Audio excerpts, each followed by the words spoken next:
Bonjour, je me présente, je suis Danielle Bonifay. Vous êtes ici sur l'appellation de Bandol, située à la Cadière d'Azur. C'est une appellation qui reste dans une limite géographique assez réduite au niveau de la région PACA. Voilà. Et ici, vous êtes donc sur mon exploitation viticole, qui est une exploitation familiale. Donc, j'ai repris l'exploitation en 2000 et je me suis convertie donc, au bio pour des raisons premièrement personnelles. Parce que je trouvais qu'entre le raisonné de mon papa et le un peu moins raisonné de mon grand-père, il fallait aller vers quelque chose de beaucoup plus naturel, beaucoup plus sain. Et en transmission de patrimoine, je dirais, j'ai profité de basculer et de passer en bio donc depuis 2000. Cette transformation s'est faite en 2004 à peu près, jusqu'en 2007, où là, effectivement, les produits que j'utilisais commençait à m'interpeller parce que je trouvais que malheureusement quand j'avais des problèmes climatiques et qui engendraient donc des maladies, j'avais du mal, même si je raccourcissais mes cadences au niveau des traitements, j'avais quand même du mal à me maintenir ma récolte en bon état. Et donc à la suite de cette démarche avec monsieur Christian Calac, on a décidé de faire un partenariat et il m'a proposé cette gamme de produits. Et là effectivement, l'antériorité, je commençais à mettre mes engrais foliaires, moi, en milieu de traitement jusqu'à la fin de mes traitements. Donc j'étais interpellée par cette notion d'engrais foliaire. Par la suite, grâce aux produits, où on commence dès le premier bourgeon à mettre ce produit, et jusqu'à la fin du process, donc cette structure avec des oligoéléments, ça a commencé vraiment à me parler et je dirais que j'ai été bluffée dès les premières pousses végétatives parce qu'on reste dans une dynamique du végétal, quelque chose de résistant. Au plus on aide la vigne à se renforcer naturellement, je pense qu'on aura un peu moins de maladies et elle sera plus résistante pour ça, quoi. Mais au niveau, je dirais, on a eu un épisode de grêle malheureusement au début de la formation de la grappe.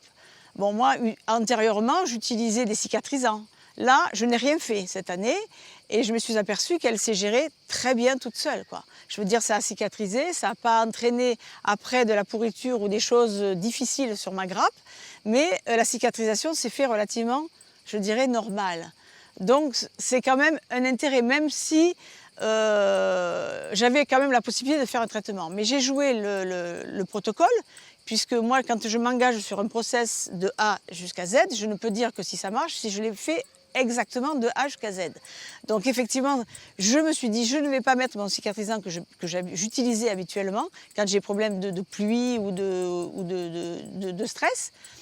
Mais là, effectivement, mon grain s'est cicatrisé et la grappe a continué son développement de croissance en grain et après, bon, maintenant en maturité.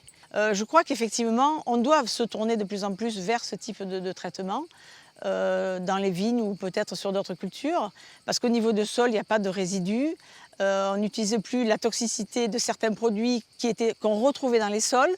Donc je pense que dans le futur, par rapport à cette notion de respect de l'environnement, de facilité de travail, même si, je le répète, il ne faut quand même pas se relâcher. Après, dans la qualité du vin aussi, on va apporter quand même tout un plus pour tout le monde, quoi. Autant pour le viticulteur ou le vigneron qui va le passer, que le consommateur qui va boire notre produit. Et à un moment donné, tout le monde doit se poser les bonnes questions. Et c'est vrai qu'il faut quand même, à un moment donné, on peut faire l'article sur une bouteille de vin en disant il y a moins de sulfite, il y a moins de ci, il y a moins de là, c'est du liège, c'est ce que vous voulez.